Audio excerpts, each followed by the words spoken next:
মাদ্রাসায় যাস না বিদায় তোর আব্বা আমারে দেখ আজকে কি মারা মারছে। জীবনের শেষ কথা আমার আলেম ভাইরা, আমি মাদ্রাসায় যাই না 2 মাস। আমার মা, আমি মাদ্রাসায় যাই না বিদায় আমার আব্বা অনেক মার মারছে। তোর পোলা মাদ্রাসায় যায় না, তোর পোলারে তুই রাত্রে খাওন দাস পালায় পালায়। দুনিয়া সব বাবা ছেলেরে মারতে পারে, মা পারে না গো, মা পারে না।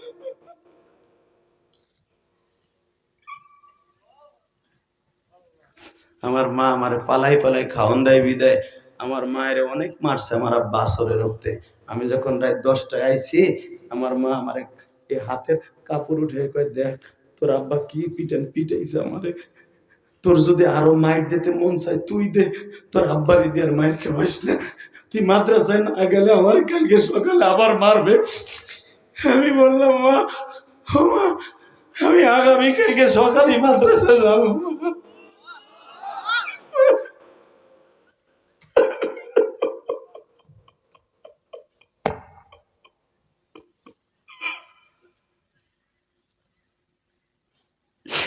আমি কসম করে বলছি কমিটির বাইরে, আমি আমার মায়ের কান্না আমি সহ্য করতে পারি নাই।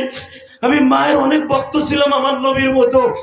আমি বললাম, মা আমি তোমার আর মায়ের খাওয়াবো না, আমি কালকেই মাদ্রাসা চলে যাব। কারণ আমাকে গোপালগঞ্জের থেকে কোটালীপাড়া ছিল বাবা 60 কিলোমিটার দূর আমার বাড়ি যেখানে। আমি 2 মাস ধরে আইসি মাদ্রাসায় পড়বো না, নিয়ত করছি। আমার মা কয়, দেখ তোর বাপের হাতের মায়ের খাওয়াবি, আর তুই যদি আর আমার মায়ের খাওয়াস আমি তোরে রাই কেমন দেশে চলে যাবো, আর কোনোদিন ফিরে আসবো না। তোরে তুই আমি চলে যাবো, আর আসবো না। আল্লাহর কসম করে বলি, আমার মায়ের কথাটা যে আল্লাহ এইভাবে কবুল করবে আমি কবুল বুঝতে পারি নাই। তোরে রাইখে অনেক দূরে চলে যাবো, তোর বাপরে রাইখে অনেক দূরে চলে যাবো, তুই আমার খালি কান্দাস। ভাই সকালবেলা আমি চলে গেলাম। 3 মাস আমি জিদ্দে বাড়িতে এলাম না। আমার আব্বা আমার মায়ের মারে, আমি মাদ্রাসা পড়ি না, জামুই না বাড়িতে। 3 মাসের মাথায় আমাদের পরীক্ষা, ষষ্ঠমাহি পরীক্ষা। আমার পরীক্ষার হলে খবর গেল আমার দরদি আর নাই।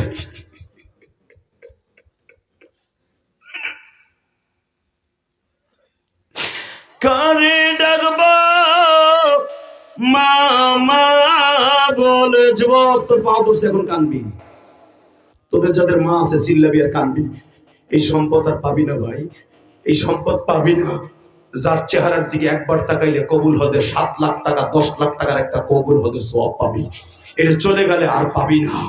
আমার সাথে বল, কারে ডাকবো মামা বলে, মা দুঃখিনী যাদের বাইসানা, আল্লাহ তুমি ভালো রাইখো জনম দুঃখী। আমার মতো যাদের এই মাহফিলে, আমার মতো যাদের এই মাহফিলে, মা দুঃখিনী বাইছানা, তাদের হাতে হাত মিলাইয়া দোয়া করে যাই। আল্লাহ আল্লাহ দেখো তোমার পাগল কান্দে, আমার দাড়ি পাকা বাজানদের মা নেই। এই শীতের কালে মা শীতই পিঠা বানাই দিত, কত মজা লাগতো রসে ভিজানো। আজকে সেই মাও নাই, কেউ ডাইকে কয় না বাবা এই পিঠা খাবি না।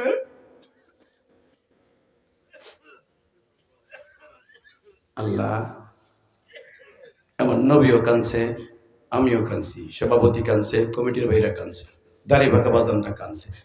এই 2.5 ঘন্টা প্রোগ্রাম মাহফিল করার পরে যদি কারো একটা কথা ভালো লাগে তুমি মাফ করে দিও। এদের বাবা মার কবরটা জান্নাতের টুকরা বানায় দিও। আল্লাহদের সন্তানগুলোকে ওলি বানায় দিও। আল্লাহদের সবাইকে মাফ করে দিও।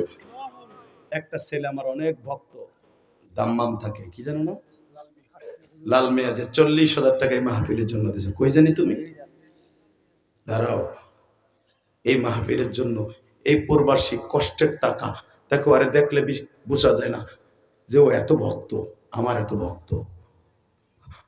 ও দাম্মাম থাকে, ও যদি জানতো আমি দাম্মাম আইছি গত 1 মাস আগে, ও মনে হয় পাগলের মতো ছুটে যেত আমার দেখতে। আমি দাম্মাম 13টা প্রোগ্রাম করছি, 22টার উপরে প্রোগ্রাম করছি। রিয়াদ বাতাস শহরে আল খারিজ মসজিদে জুমার নামাজ পড়াইছি এই বছর, আলহামদুলিল্লাহ বলতে পারলেন না? রিয়াদের আল খারিজ মসজিদে আমি গুনাহগার জুমার নামাজ পড়াইছি এই বছর।